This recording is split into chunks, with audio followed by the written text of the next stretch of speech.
개장 전 75분 오늘장을 움직일 이슈들 짚어보겠습니다. 시장을 움직일 무버들 정리해보기 전에 휴장 전날이었죠. 목요일 시장을 움직인 헤드라인부터 체크해보도록 하겠습니다. 초읽기 들어간 상법 개정안 유예 없이 즉시 시행입니다. 자, 여당의 대한민국 주식시장 활성화 TF는 이날 지난 정부 거부권 행사로 무산된 상법 개정안을 재발의했습니다.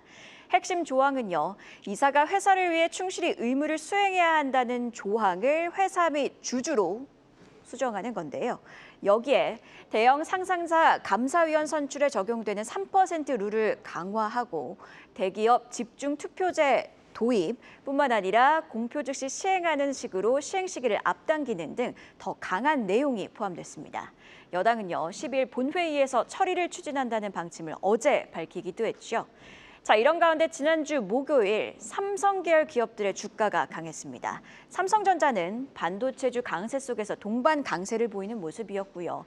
특히 삼성전자 지분을 가진 계열사, 삼성전자 지분 8.5%를 보유한 삼성생명은 10% 넘게 급등 마감을 했고요. 전자지분 5%를 가지고 있는 삼성물산은 7%로 마감, 1.49%의 지분을 보유한 삼성화재도 마찬가지로 4.7%대 강세를 보였습니다. 배경에는요, 계열사들이 보유한 삼성전자 지분을 매각할 수도 있다는 기대감이 있습니다. 일단 삼성생명을 기준으로 좀 이야기를 해보면요.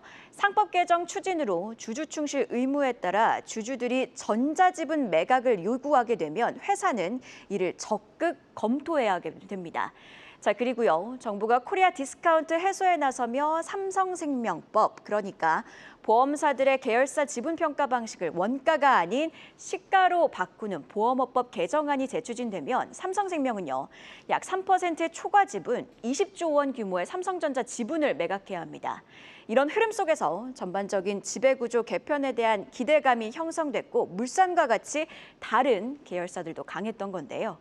지속적으로 시장에서는요, 삼성 지배구조 개편에 대한 추측들이 나오고 있습니다. 향후 나올 이슈들도 계속해서 따라가 볼 필요가 있겠습니다.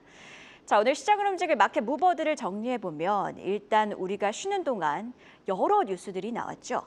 이벤트적으로 좀 접근을 해보면요. 현재 시각으로 9일, 우리 시간으로 오늘 밤 미국과 중국의 대표단이 런던에서 무역회담을 갔습니다. 약 한 달 만의 회담인 가운데 히토류 수출 통제 문제가 최근 주요 문제로 떠오른 만큼 이번에는 관세보다 수출 통제가 주요 의제가 될 가능성이 거론되고 있고요. 트럼프 미국 대통령과 일론 머스크의 갈등이 완전히 불식된 건 아니나 정점을 통과하며 현지 시각으로 금요일 뉴욕 증시에서 기술주를 비롯한 혁신 테마들이 안도한 점은 우리 입장에서는 다행인 뉴스죠. 자, 그리고 수급 차원에서도 생각해 볼 점으로 이어질 수 있는 골드만삭스의 한국 증시 리포트도 있었는데요. 골드만 리포트 자세히 짚어보겠습니다. 골드만삭스 한국 증시 투자 의견을 기존의 중립에서 비중 확대로 상향 조정했습니다. 이와 함께 코스피 목표 지수는 2,900선에서 3,100선으로 올려 잡았는데요. 배경에는 여러 가지 이유들이 있습니다. 이미 골드만삭스는요, 대선 전부터 대선 후에는 코스피가 추세적으로 반등할 것이라고 전망을 한 바 있죠. 대선으로 정치적 불확실성이 해소됐다고 강조를 했고요. AI, 바이오, 방산 등 전략 사업에 대규모 재정 투자 계획이 포함된 성장 중심의 정책과 함께 자본시장 개혁 기대감을 언급하기도 했습니다. 최근 시장이 강한 흐름을 보였음에도 아직 한국 증시는 저평가라고 강조를 했고요. 그러면서 외국인 보유 비중도 낮으며 원화도 강세 추이를 보이고 있다고 덧붙였습니다. 자, 구조적 테마로는요, 방산, 조선, 원전, 재생에너지를 강조, 반도체는 하반기 실적 개선 가능성을 짚기도 했습니다. 자, 그래서요, 최근 우리 시장을 보면 외국인의 대규모 매수세가 계속되고 있죠. 특히 지난주 목요일에는요, 개인이 던진 물량을 외국인과 기관이 받아내는 모습이었고, 골드만삭스의 이런 리포트는 외국인들이 우리 증시를 바라보는 시선의 변화를 시사하죠. 궁극적으로 수급 개선 흐름의 지속 가능성을 의미하는 건 아닌가 싶기도 합니다. 오늘도 외국인의 대규모 매수세가 붙는다면 지수 과열에 대한 우려는 잦아들 수 있겠고요. 지난주처럼 전 업종이 고르게 오르는 장세가 연출될 가능성은 낮겠으나 소외된 업종의 순환매 중심으로 결국 수급이 개선되는지 이번 주 함께 확인해 보시죠. 그럼 목요일 장 마감 이후에 나온 공시는 안혜수 캐스터와 함께 체크해 보시죠. 네, 안녕하세요. 안혜수입니다. 지난주 목요일 장마감 후에 나온 공시 보시죠. 대신증권 3호 방식으로 500억 원 규모의 신종 자본증권을 추가 발행했습니다. 벌써 일주일 만에 두 번째 신종 자본증권 발행인데요. 지난달 이사회에서 연간 2천억 원 한도로 발행을 결의한 데 따른 것입니다. 이번 추가 발행으로 자기 자본의 약 1.5% 수준 자금을 더 확보하게 됐습니다. 이번 자금은 기업어음 상환에 쓸 예정인데요. 단기 차입금을 갚고 뭔가 좀 더 길게 늘리는 구조 개선 작업에 들어간다고 하네요. 다음은 애프터마켓에서 뛰었던 특징주 보겠습니다. 성광밴드, LNG선 수혜로 연초에도 투자자들의 관심을 모았던 성광밴드가 다시 한번 급등했습니다. 무려 28.04% 상승한 모습 보여줬는데요. 한수원이 법적 분쟁을 끝내고 체코 두코바니 신규 원전 계약서에 마침내 도장을 찍었다는 소식이 전해지면서 관련주로 부각되고 있습니다. 성광밴드는 원자력 발전소에 사용되는 관이음새 분야에서 글로벌 경쟁력을 갖춘 기업으로 잘 알려져 있는데요.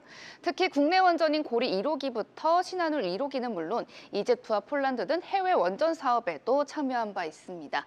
체코 원전 수의 기대감 오늘 상승세로 이어질지 주목해 보시죠. 지금까지 공시와 특징주 전해드렸습니다. 네, 이렇게 지난주 목요일 공시와 함께 특징주 안혜수 캐스터와 함께 체크해봤는데요. 계속해서 증시 모닝 브리핑. 오늘은 헤르메스 스탁 하창환 본부장과 이야기 이어가도록 하겠습니다. 자, 본부장님 공시 체크해보도록 할 텐데요. 대신증권 공시입니다. 500억 원 규모의 신종자본증권 발행에 나선다고 공시를 했습니다.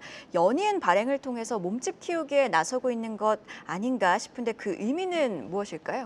네, 뭐 이거 같은 경우는 사전에 2천억 원을 한다라고 이미 공시가 되어 있는 상황이고 거기에서 이제 회차를 나눠서 진행을 하고 있다라고 보시면 됩니다.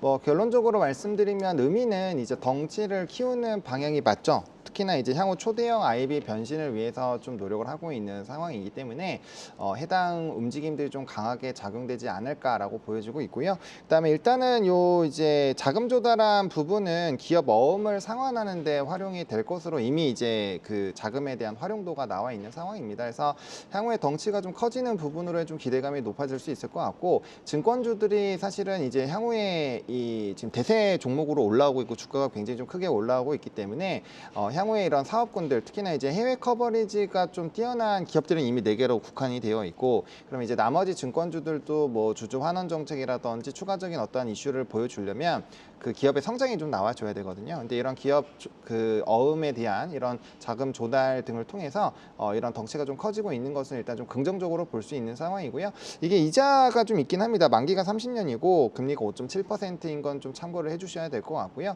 어쨌든 이 방향에 대해서는 시장에서는 좀 긍정적으로 바라보고 있고 증권주에 대한 전반적인 뭐 분위기도 상당히 좋기 때문에 일단은 이제 IB 쪽으로 얼마나 좀 가속화가 돼 있는 추가적인 내용이 나오는지 그 부분을 잘 체크를 해보실 필요가 있겠습니다. 지금 대신증권 같은 경우에는 자사주 보유 비율도 높은 상황인데 계속해서 자사주 소각과 관련된 테마가 지속될 가능성은 얼마나 있다고 보실까요? 일단은 자사주 소각은 상당히 조금 이슈가 될 걸로 보여집니다. 그러니까 지주사 중에서도 이제 후발로 올라가고 있는 종목군들을 보면은 자사주를 많이 갖고 있거나 혹은 이제 지배구조와 연결이 되어 있어서 이제 보유 지분이 좀 바뀌는 종목, 대표적으로 삼성물산이나 LS 같은 종목이거든요.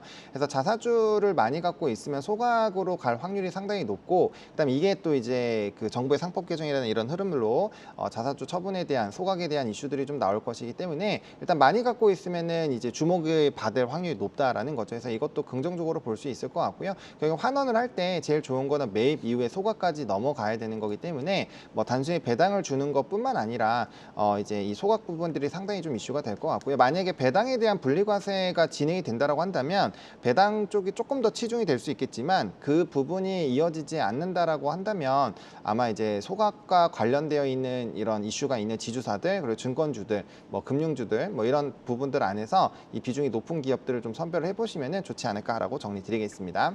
자, 이번에는요. 전일장 특징주와 함께 짚어보도록 할 텐데 성광밴드가 좀 눈에 띄는 모습입니다. 아무래도 LNG 프로젝트가 계속 부각이 되고 있는 모습이고 또 이슈 차원에서 접근을 해보자면 한국 시찰단이 시찰 후에 귀국한 상황인데 오늘장에서도 상승세를 지속할 수 있을까요? 네, 일단은 뭐 진행이 될 확률이 좀 높다고 보여집니다. 트럼프 행정부가 일단은 굉장히 강력하게 어필을 하고 있는 상황이고 우리가 이제 트레이드를 좀 해야 되는 상황이기 때문에 여기서 완벽하게 좀 자유롭게는 어렵다라는 판단입니다. 게다가 LNG 프로젝트에 대한 기대감들은 사실 뭐 이런 이 알래스카 프로젝트 외에도 사실 좀 기대감이 있는 상황이고 천연가스에 대한 수출 의지가 상당히 높아요. 미국 같은 경우는 해서 이런 피팅 업체들은 거기에 따른 좀 수혜를 받을 수 있겠다라고 보시면 좋을 것 같습니다. 근데 전거래일에 이 해당 종목이 좀 급등이 나온 거는 과거에 이제 원전 프로젝트 납품 이력이 좀 부각이 돼서 그렇습니다. 이번에 이제 신한울 3호기와 4호기에도 납품을 할 예정이고요. 일단 피팅 업체 같은 경우는 소수 업체밖에 없죠. 뭐 우리나라에서도 대표적으로 뭐 이제 성광밴드나 태광 이렇게 양분을 좀 하고 있는데 점유율 자체가 워낙 높다 보니까 진입장벽에 대한 뭐 이런 불안감이 없다라고 보시면 좋을 것 같고 또 지분도 높아서 이쪽이 좀 많이 가져갈 확률이 높다라고 보시면 좋을 것 같고 최근에 이제 뭐 미국의 트럼프 행정부의 행정명령 이제 원전 르네상스 관련된 이슈도 있지만 영국에서도 지금 대규모 SMR에 대한 투자에 대한 얘기가 나오고 있고 또 SMR과 관련되어 있는 그런 종목군들에 대한 움직임들도 상당히 좀 강하게 움직이고 있다라는 점 그리고 이게 원전으로 들어갔기 때문에 미국장의 금요일에 원전주들이 대거 급등을 했습니다. 뭐 오클로나 뭐 뉴스케일 관련된 부분이나 뭐 이제 카메코 뭐 비스트라 에너지 전반적으로 다 올랐기 때문에 그러한 과정으로 본다라고 한다면 뭐 금일도 피팅 업체들도 이런 원전에 따른 좀 주가의 상승 흐름이 나올 확률이 높다라고 보시면 좋을 것 같습니다. 네, 성광밴드 투자 의견 들어봤고요. 이어서 전일장 핫했던 섹터에서 이슈 찾아보는 시간이죠. 이슈픽 심수영 캐스터가 준비했습니다. 이슈픽 오늘은 전력 설비주 소식으로 시작합니다. 아마존이 인공지능 인프라 확장을 위해 미국 노스캐롤라이나에 100억 달러를 투자해 신규 데이터 센터를 구축한다는 소식에 지난주 목요일 전력 설비 섹터가 1.38% 강세 보였는데요. 아마존은 이번 노스캐롤라이나 투자를 통해 주 내에 약 500개의 일자리가 창출될 것이라고 덧붙였습니다. 이번 발표는 지난 1월 조지아주에 최소 110억 달러를 투자해 신규 데이터 센터를 건설하겠다고 밝힌 지 5개월 만인데요. 아마존은 올해 자본 지출로 최대 1,000억 달러를 책정했는데 이 중 대부분이 AI 관련 프로젝트에 투입될 예정인 만큼 계속해서 관련 동향 주시해 봐야겠습니다. 다음 이슈도 체크해 보겠습니다. 신한카드가 최근 금융감독원으로부터 애플페이 관련 약관 심사 승인을 받았다는 소식에 지난주 애플페이 섹터가 강세 보였습니다. 섹터 내에서는 나이스 정보통신이 13%대, 나이스가 2.78%대 강세 보였는데요. 업계 2위인 신한카드가 애플페이 서비스를 도입할 수 있는 제도적 기반이 마련됐다는 점에서 주목받았다고 해석할 수 있겠습니다. 현금 결제가 급감하고 전자상거래가 대세로 자리 잡으며 업계에서는 현재 페이 시장에 주목하고 있는데요. 그래서 국내 업체들이 어떤 방식으로 결제 시장 서비스 공략에 나선지 한번 정리해봤습니다. KB국민카드의 경우 신한과 마찬가지로 애플페이 도입을 추진 중인 것으로 알려져 있고요. 네이버페이는 농협과 전방위적인 협력에 나선 반면 카카오페이는 신세계그룹의 쓱페이와 G마켓의 스마일페이 인수를 추진 중입니다. 관련 소식도 계속해서 팔로우업 해봐야겠습니다. 지금까지 심수연이었습니다. 네, 이슈픽 두 가지 이슈 자세히 함께 짚어봤고요. 하나씩 체크해 보도록 하겠습니다. 아마존이 미국 노스캐롤라이나주에 100억 달러를 투자해서 데이터 센터를 새로 구축하겠다고 밝혔습니다. 결국 AI 인프라 확장에 나서는 것 아닌가 싶은데 주요 내용과 함께 투자 포인트 살펴주시죠. 네, 일단 뭐 말씀 주신 것처럼 일단 투자에 대한 뭐 결정을 했고요. 근데 이런 데이터 센터에 대한 투자 흐름들이 워낙 진행이 잘 되고 있는 상황입니다. 최근에 뭐 일부 노이즈는 있긴 했었죠. 뭐 규모가 약간 일부 축소가 된다거나 뭐 중지가 된다거나. 하지만 다시 한번 많은 대기업들이 투자를 하게 되면서 이에 따른 기대감이 좀 높아지고 있다라고 보시면 좋을 것 같고 결과적으로 이런 AI에 대한 인프라 확장 그리고 AI를 활용한 산업군들의 확장 그리고 이제 최근에 AI를 활용을 하면서 기업들의 이런 실적에 대한 흐름들과 인력에 대한 감축 이런 내용들이 연이어서 나오고 있습니다. 결과적으로 데이터 센터는 앞으로도 계속 늘어날 수밖에 없다라고 있다라고 보시는 게 맞을 것 같고요. 그럼 거기에 따른 에너지원이 또 필요하니까 뭐 원전이라든지 풍력 그리고 태양광 같은 에너지원 관련된 이슈가 부각이 될 것이고요. 또 에너지원이 또 생성을 하게 되면은 자연스럽게 이제 뭐 변압기를 통해서 보내야 됩니다. 그래서 송배전이라든지 초과 변압기 관련된 이슈도 계속적으로 테마로 형성이 될 것 같고요. 그다음에 이제 데이터 센터 자체가 늘어나게 되면 액침 냉각에 대한 이슈가 부각이 될 수밖에 없습니다. 그래서 액침 냉각까지 다양한 내용들이 좀 부각이 될 수밖에 없고요. 또 AI를 활용을 해야 되니까 뭐 로봇이라든지 뭐 드론 이런 연관되어 있는 산업군들이 상당히 많죠. 그래서 이들이 한 2년 전부터 계속적으로 상승을 하고 있고 또 주가의 추이도 상당히 긍정적인 상황인데 앞으로도 좀 진행이 되지 않을까라는 생각이 듭니다. 왜냐면은 이제 뭐 오픈 AI 같은 경우도 지난 1월에 이제 뭐 소프트뱅크 그리고 오라클과 함께 5천억 달러를 투자한다고 밝혔고요. 기타 다른 글로벌 정말 빅테크 기업들이 대거 이런 투자를 진행을 하고 있기 때문에 이런 기류가 단기간으로 멈출 것이냐 그렇게 보기엔 아직 어렵다라고 판단이 들고 있고요. 그리고 아직까지도 AI에 대한 활용도가 뭐 전체 인구나 이런 비중에서 뭐 절반까지 차지한 건 아니기 때문에 앞으로도 좀 성장할 확률이 굉장히 높다라고 보시면 좋을 것 같고 그래서 이들 산업을 제가 뭐 간단하게 테마로 언급을 드리긴 했는데 실질적으로 넘버가 바뀌는 쪽들도 있습니다. 대표적으로 원전이라든지 뭐 이런 변압기 쪽은 특히나 변압기는 확실하게 넘버가 바뀌고 있죠. 그래서 실적까지 찍히는 쪽은 산업에 대한 성장으로 보시는 게 좋을 것 같고 일부 뭐 드론이나 이런 쪽은 아직 넘버가 안 나오니까 실적이 안 나오는 쪽은 일부 테마성 움직임으로 좀 체크를 해보시는 게 좋지 않을까 정도로 정리드리겠습니다. 네, AI 투자 관련 산업 모멘텀은 여전히 남아있다는 점 다시 한 번 더 강조를 해주셨습니다. 두 번째 이슈픽도 자세히 확인해 보도록 할 텐데요. 금감원이 신한카드 애플페이 서비스 이용과 관련해서 약관 승인에 나섰습니다. 간편결제 시장에는 어떤 의미가 있나요?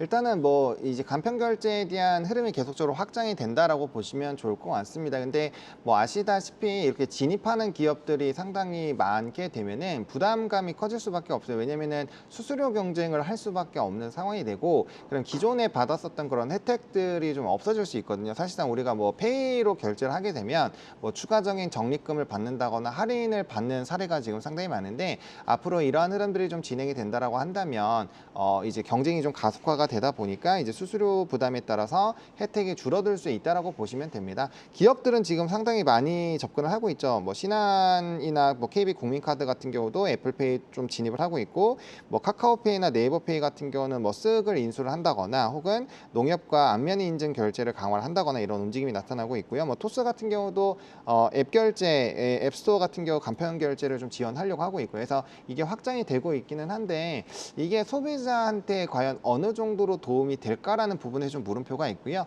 다만 이제 아무래도 간편 결제에 워낙 익숙해지고 현금을 사용을 안 하고 일반 카드를 좀 잘 활용을 안 하시는 상황으로 넘어가고 있기 때문에 이거 다 넣어서 사용을 하잖아요. 그러다 보니까 이쪽 시장이 계속 커질 수밖에는 없다라고 생각을 하고는 있습니다. 다만 이게 아마 좀 업체적으로도 뭐 수수료라든지 이런 부분에 따라서 확실하게 갈릴 거라고 보고 있기 때문에 이렇게 좀 과도기적으로 성장을 할 때는 뭐 이 기업 저 기업 다 움직이겠지만 결과적으로 승자는 일부러 좀 제한되지 않을까라고 생각을 하고 있습니다. 승자가 일부러 제한된다고 언급을 해주셨는데 그렇다면 어떤 업체를 좀 유망하게 보고 계신 걸까요? 일단은 뭐 저는 개인적으로 플랫폼 업체들 뭐 네이버나 카카오 물론 이제 본질적인 기업으로만 보면은 조금은 부정적으로 보고 있는데 뭐 따로 이제 페이라든지 종목이 나와 있으니까요. 그런 쪽은 좀 관심 있게 보셔도 괜찮을 것 같고요. 저는 개인적으로 카드사 같은 경우는 좀 물음표가 있는 게 이게 개인 자영업자들이나 이런 쪽에서의 흐름들도 상당히 좀 좋지는 않거든요. 그래서 내수 소비에 너무 집중이 된다라고 한다면 이거는 별로 좋지는 않을 거라고 보고 있기 때문에 금융주 쪽으로도 이제 카드사 쪽으로는 저는 조금 투자를 지양하시는 게 좀 좋지 않을까라고 생각을 하고 있습니다. 자, 그리고 마지막으로 개장을 앞두고 수급 차원에서 질문을 하나 드리도록 하겠습니다. 최근 외국인 수급이 국내 증시로 유의미하게 유입이 되고 있는데 이런 흐름이 계속될 수 있을까요? 네, 일단은 계속된다고 보셔야 될 것 같습니다. 일단 MSCI 쪽에 대한 뭐 이제 외국인 5월 말로 봤을 때는 우리나라 상승의 배팅이 한 70% 정도가 들어와 있는 상황이고요. 그리고 상법 개정에 따라서 지금 이제 워낙 강세 흐름들이 좀 나타나고 있죠. 그러다 보니까 환차익을 노리고 외국인의 수급이 상당히 강하게 들어오고 들어오고 있는 상황입니다. 그리고 환매도가 상당히 좀 활발하게 진행이 되고 있기 때문에 단기적으로 이제 외국인의 수급 자체는 좀 집중이 될 확률이 높다라고 보시면 좋을 것 같고요. 또 이게 이제 패시브 수급뿐만 아니라 주력 산업군에 대한 플러스 알파 요인들이 있는 상황이어서 이 미국에서의 무역 협정에서 원화 절상에 대한 이슈가 계속 부각되고 있기 때문에 해당 부분이 좀 해소가 되기 전까지는 원화 강세에 따라 외국인 수급이 연속적으로 이어질 확률이 상당히 높다라는 방향으로 말씀을 드리겠고요. 또 이거에 대해서 약간 좀 차이가 발생할 수 있는 부분은 이제 이번 주 CPI나 이런 발표가 있잖아요. 거기에 따라서 만약에 달러에 대한 가치 변동이 좀 아마 나올 수가 있어요. 왜냐하면 이번에 따라서 이제 금리 인하를 하느냐 마느냐가 거의 확정적으로 나올 것으로 보여지기 때문에 거기에 따라서 만약에 달러 강세 기조가 만들어진다면 약간의 좀 차이가 나오겠지만 달러 약세가 좀 진행이 된다라는 가정으로 본다면 수급에 대한 연속성은 상당히 유지가 될 수 있겠다라고 보시면 좋을 것 같습니다. 네, 이렇게 수급에 대한 이야기까지 오늘 증시 모닝 브리핑 하창원 헤르메스탁 본부장과 함께했습니다. 고맙습니다. 감사합니다. 계속해서 다양한 경제 이슈를 알고 싶다면 구독과 좋아요, 알림 설정 부탁드립니다.